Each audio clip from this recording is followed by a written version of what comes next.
The system that we study is the host-pathogen relationship between house finches, which are a common backyard songbird that you can often see at bird feeders like this. And the pathogen is called Mycoplasma gallisepticum, and it causes this mycoplasmal conjunctivitis, which is essentially a bird-like version of pinkeye. This particular pinkeye bacteria was thought to not be able to live very long outside of a bird, but we found the cold temperatures really allow it to do so.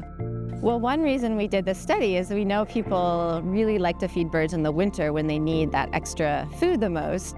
Our results suggest people can clean their feeders more often in the winter to help reduce the spread of the pathogen. If you take any kind of bleach wipe commercially available in the grocery store and you wipe down the inner surfaces of these, what we call the port, where the bird is going to stick its head in to get food, the perches, if you just get those areas really well, just take a minute or two to wipe those down, it eliminates virtually all the viable bacteria. I personally have a bird feeder in my own backyard that I maintain because I think bird feeders provide benefits to both the birds who rely on them in the winter, but also they give people a lot of joy and connection with nature.